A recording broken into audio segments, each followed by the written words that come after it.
are listening to the Startup Scale Up Show, a podcast that inspires entrepreneurs to create meaningful businesses and pursue their passions. My name is Demi Samande and I am a furniture manufacturer, best known for documenting my move to Lagos, Nigeria for hopes of business opportunities. And I'm sitting down with entrepreneurs from across the continent to talk about their process, the lessons they have learned, and how to make real impact. Welcome to Susu.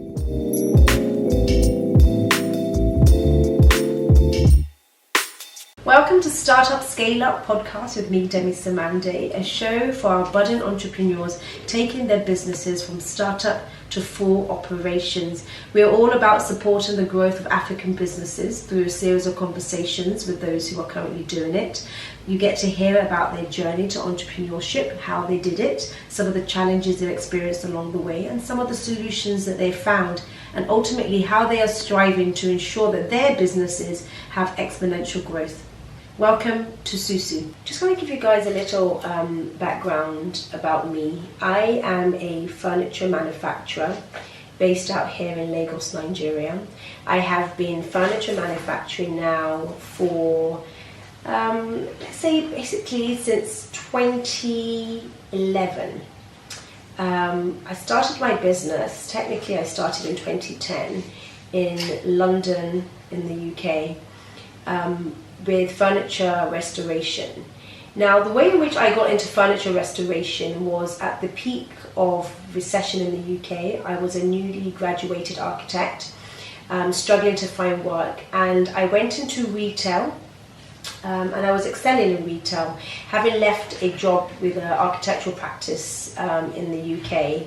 I left that because the work for me was actually very, very mundane, and I was commuting from London, I was going to say Lagos, I was commuting from London to Luton 5 to 6 times a week, and it was incredibly boring, the architectural work that I was doing there. So I then settled into retail. Having gone into retail, I was incredibly good at it. I was excelling. And I was offered training to go into sort of area management of that high-end retail store that I was working for. But having heard that offer, I wasn't happy with it. I genuinely just felt that I wanted more out of life. I didn't know what I wanted to do precisely other than architecture, but I knew that I didn't want to end up in retail for a long period of time. So I walked out. I left that job in the middle of the afternoon one day, having it been my lunch break. I basically told them that I wasn't returning back to work. As you can imagine, that didn't go down very well. They were actually in a little bit of shock because I was doing very well in sales, but I just knew deep down inside that I wanted more out of life. I wanted more in terms of my creativity. I wanted more in terms of my independence. I didn't know the details of what that more meant, but I knew that I definitely wanted more. So I walked out of that, and I didn't have a job. Now, my business actually started by accident. I was shopping one day with one of my sisters, and we had seen a Chesterfield set that was advertised in our local supermarket, and it was basically very, very similar to a sofa that I had in my home as of the time we'd purchased, but I wasn't happy with. And having seen this new set, I said to myself, okay, this is really what I intended to buy. So we went over to the seller's home. It was actually a very lovely old lady who lived very locally to us. We went over there, I purchased it, unbeknown to my partner back then. We purchased it, I took it home, and I said, this is what I was meant to have brought. So having done so, we sold the Chesterfield sofa that was in my home at that time, and basically sold it for what we had purchased it for, which was fantastic for me. The new set that we purchased from this local lady, it was a 4-piece set, we only needed one. So having purchased the 4, we now put 3 of those pieces up for sale. We purchased the entire set for £300 and something, comprised of a 3-seater, a 2-seater, and 2 single armchairs and 2 little footstools. I kept one, and I sold the remaining of that set for about £900. That was a fantastic markup, because as of the time I just left my job, I didn't have much. I didn't have a lot of money. I pretty much spent everything I had left in my account on this new set. So having done that, I was like, oh wow, okay, so we've made money. I need money. should we try and do this again? And that is basically how my business started. I was buying used secondhand furniture and flipping it online. Now, having done that for a couple of years, and then having now registered my business in the UK, I then decided that I wanted to take it a step further. So I started researching how to restore old furniture, sort of specifically leather furniture. I wanted to learn how to restore it. Now, I had been, when we were sort of trading in this sort of flip that we were doing, we would buy old furniture, used furniture throughout the week. And on the weekends, we would rent a van and we would basically drive around England collecting these items and bringing it back to the flat. Now, having done that, and I thought, okay, well, if we then decide to buy more damaged pieces, restored it to usable condition, surely our markup would be a lot higher. That is precisely what we did. So I found myself a local furniture, it wasn't actually a local furniture restorer, it was some towns away, but I came up with a plan with him so that anytime we bought furniture and we had a number of pieces accumulated, he would come over to the flat and he would help me to restore it. So then I would then photograph it and put it back onto the market to be sold. I was watching him do this for a good part of a year or so, and I started saying to myself, wait a minute, and I was paying this guy quite a substantial amount of money. I thought, I could do this myself, surely I can learn how to restore furniture. So I started researching how to learn how to restore furniture. I would watch him, I would research, and then I started ultimately filming him. So I would film what he was doing, unbeknown to him, of course. I would research, I would watch, I would film, and then I would watch back what I was watching. And every time he went to the toilet, I would take photos of the materials and the equipment that he was using, the names, getting the names of these things. Because the truth of the matter is, what I was witnessing him do was not something that you see every day. It was basically industry secrets. It was trade secrets. So I started sort of just working my way into learning these things myself. And by 2012, I had basically taught myself how to restore leather, having watched him for some time.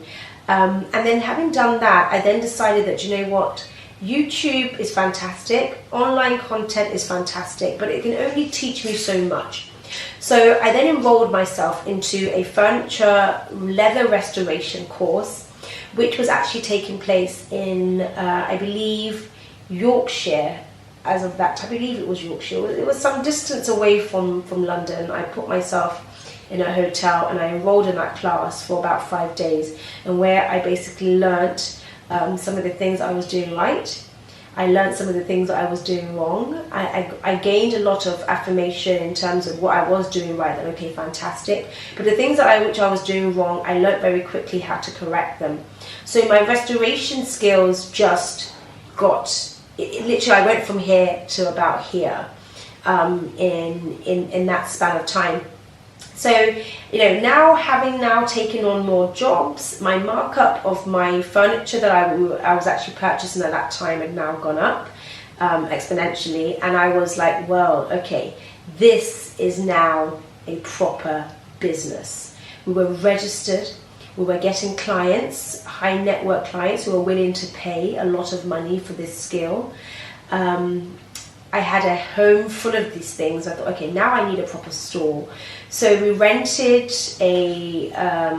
like a little workshop where we would be operating from. So I now had like, a shop basically full of all this furniture on display, having been restored, now available for people to basically come to my showroom and buy. We were now getting a lot of attention. People are now asking, who is this girl who's restoring antique furniture, Chesterfields, and who's now selling to all these people and getting all this business? We were then invited to number 10 Downing Street, where we showcased our products. We showcased what we did, a before and after of one of our armchairs. Having done that, we now we were contacted by Clarence House, which It was a home of His Royal Highness Prince Charles, who was fascinated by what it is that we were doing. He was also a very big fan of, leather Chesterfield furniture. So one day I got a call saying that Prince Charles wanted to come to my workshop and see my work. So you can imagine, I was just like, what? My mouth dropped. I was in shock. I was told not to tell anybody until I was asked not to tell anyone until the morning of his arrival. So it was top secret, right? So here I was now with Prince Charles in my office, number 10 Downing Street on my resume, and I had clients like Jimmy Choo ordering furniture for their fashion shows in London. It really felt a little bit overwhelming, like something that literally started off as a hobby for me was now a full-fledged business. So I continued and my business was growing. And as you can imagine, running a business in England is not the easiest thing. I had a small team. I had my furniture in some stores that were basically selling as concessions. And then I was running my workshop where I was basically predominantly doing my restoration work. Now, fast forward 2015, my brother-in-law, when we're having one of our conversations about business, said to me, Demi, you should really consider taking your furniture business to Nigeria. I've never lived in Nigeria, and I'd visited when I was 14 years old. I absolutely hated it. I hated it not because I knew I'd really experienced anything. I hated it because there was a cultural shock for me. I hated it because there was a language barrier. I didn't understand the language. I hated it because, I was a child who was been brought into an environment that was very different, and I wasn't allowed to really explore that environment in its totality. We were pretty much very sheltered, as you imagine. Most children that come to Nigeria, you're not allowed to just roam. You go from auntie's house to uncle's house, and that is the extent of your holiday. So we spent the entire 6 weeks doing that, and I was just bored out of my head. So my experience of Nigeria wasn't a great one. If anything, I actually saw it as a punishment.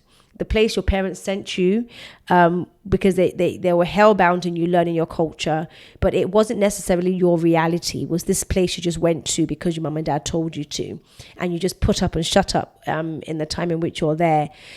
Now, fast forward to when I had this conversation with my brother-in-law, and he said to me, if you really took your business to Nigeria, there's a huge market there for this stuff. And I was like, oh, okay, really? All right. So now I'm an adult.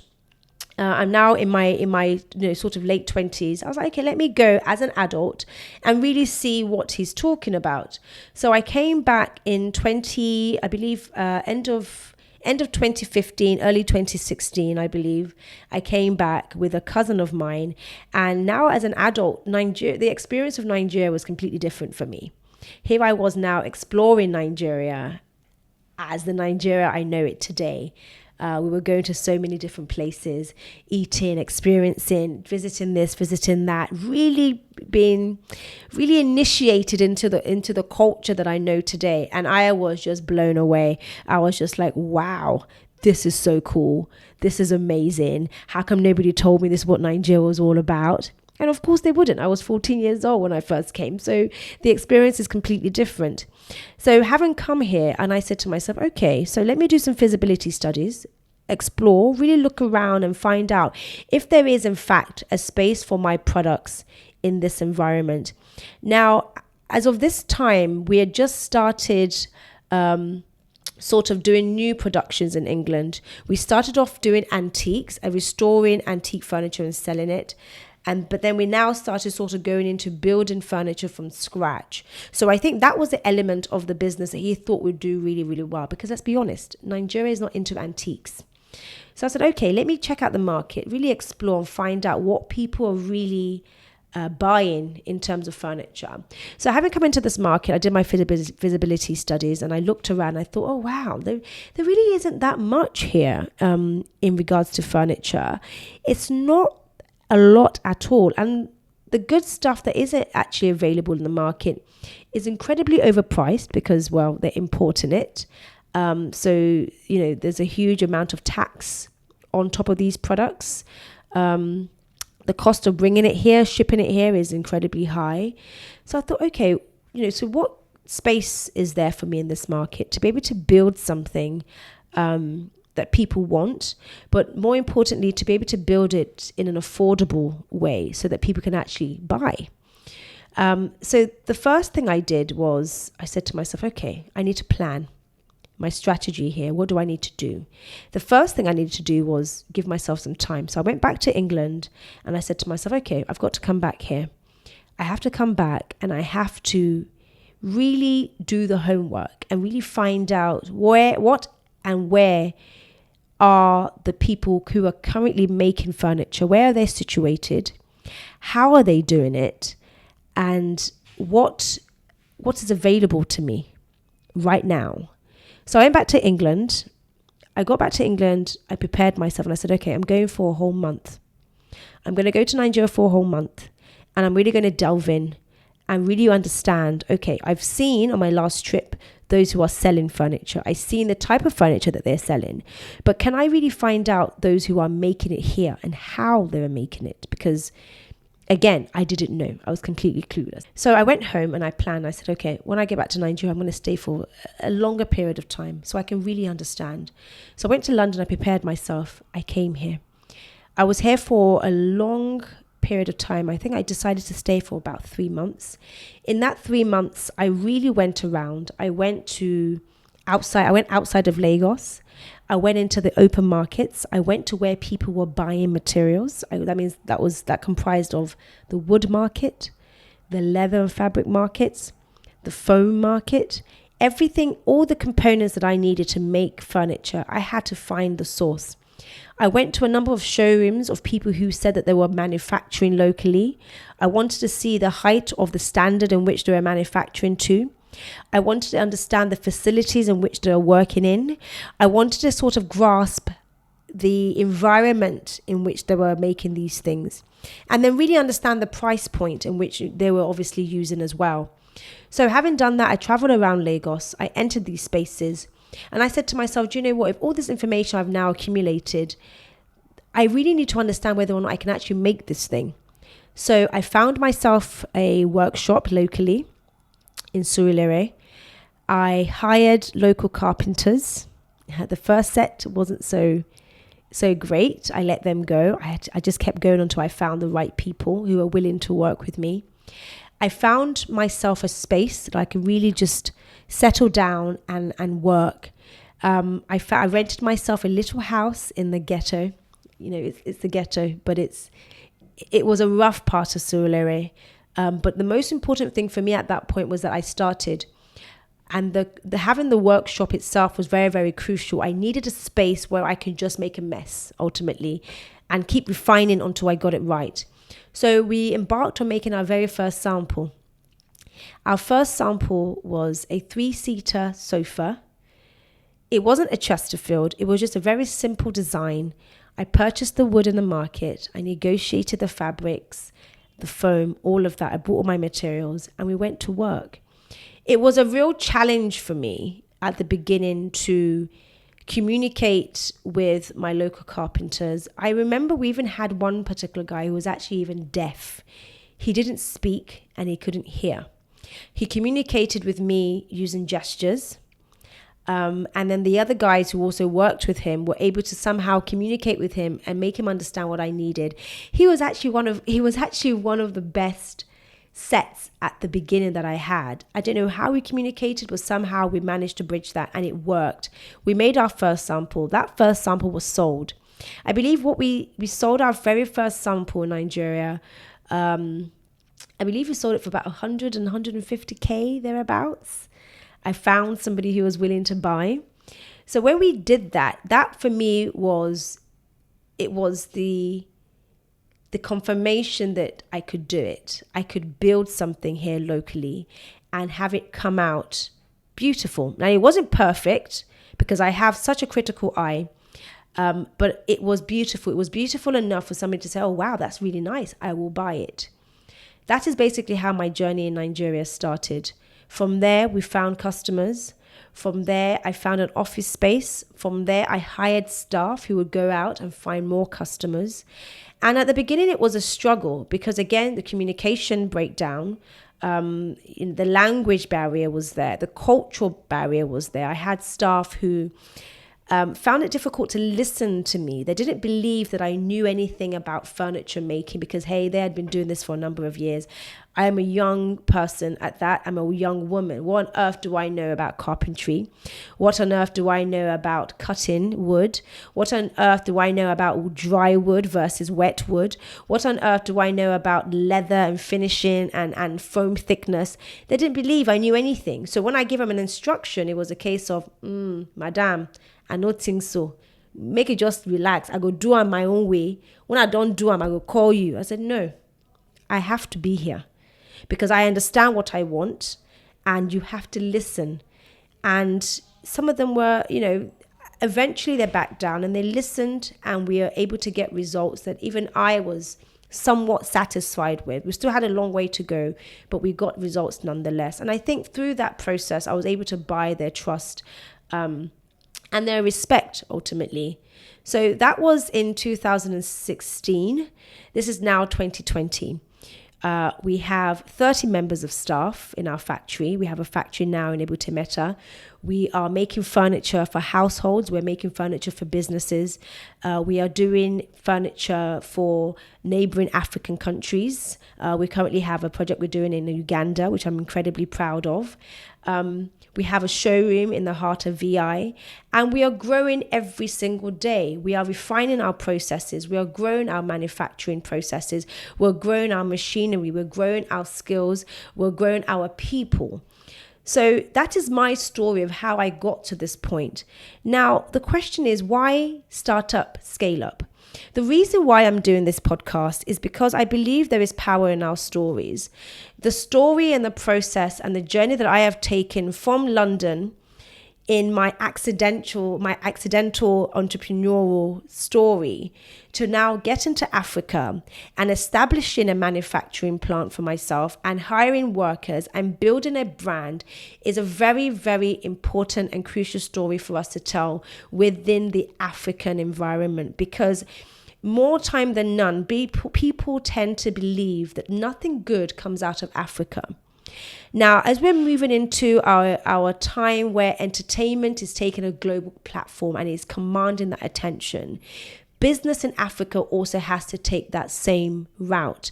We have to begin having this conversation. And quite frankly, I believe we already started. There's a lot of conversations that I have with a lot of friends, colleagues, a lot of conversations I have with budding entrepreneurs who are also on their journey of entrepreneurship. And we sit and we talk. And a lot of the time I just say to myself, wow, we should be recording these conversations because there's so much to learn, so much to exchange, so much to rub off on each other. And that's really the reason why we're doing Startup Scale Up, because the story of our ideas being birthed into real businesses that make such a huge contribution to the lives of Nigerians, to the lives of Africans, have to be told from the perspective of people who are actually doing it in the heart of Africa, who are really pushing to see their businesses come to life. I know that a lot of the time, especially in this time and age, music is taking African music is taking a global platform where the world is basically paying attention. That has to be the same with African businesses. Many people believe good things don't come out of Africa. People think good things don't come out of Nigeria.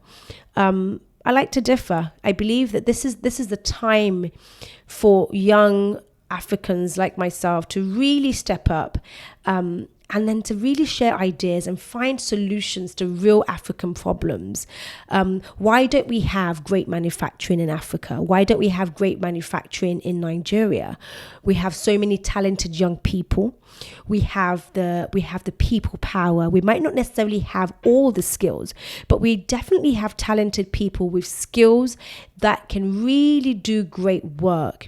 I know I hire those people on a day-to-day basis. I work with those people on a day-to-day basis. The resources that we need to ensure that our businesses can grow to global scales is in these conversations, is in these problem-solving exercises, and in this conversation we have on Startup Scale Up that will help us to start navigating and finding solutions to some of the questions that we have day to day in our business struggles. That is the reason why we're starting Startup Scale Up. And I hope that the guests that we're going to have on our show, I hope that they'll be offering enlightenment to you guys and giving you guys affirmation that you can do this. For those of you who have already started, you're doing a fantastic job. I think that hearing some of our stories and how we started, our humble stories, our difficulties, our struggles, our trials and tribulations in the everyday. I hope that will, sort of just confirm to you that you guys are doing incredibly well. You don't have to have all the answers at the very beginning. You don't have to be perfect at the very beginning. What you do have to be is consistent. What you do have to be is just completely relentless. What you do have to be is determined. And more importantly, just talk, share. In your sharing, you will learn so much. I'm very, very excited about the guests that I'm going to have on the show. I'm very, very excited about some of the things I'm going to learn from them, because I've learned a great deal already in a lot of the private conversations that I have with my friends and people who are I've met along my business journey. And I'm looking forward to sharing those conversations with you guys. And I hope that it will help you also in your own journey, but also to confirm to you that you don't need to be a genius to run a successful business in Africa. You don't need to have all the answers. What you do need to have is the drive, the tenacity, and the want and the need to want to find solutions to some of these probing questions that your businesses will provide answers to. So welcome again to Startup Scale Up. I'm looking forward to having our guest on, but more importantly, I'm looking forward to sharing with you guys. Thank you so much. Make sure you share these videos with your friends and loved ones. And yes, tune in every week for a new episode. And that's it. I hope you've enjoyed my little intro. I hope it wasn't too long. So I look forward to seeing you guys on the next series and the show. And I look forward to introducing you guys to our guests. So as usual, have a wonderful week. And don't forget to be extraordinary in the way that only you can be. Take care, guys. Bye.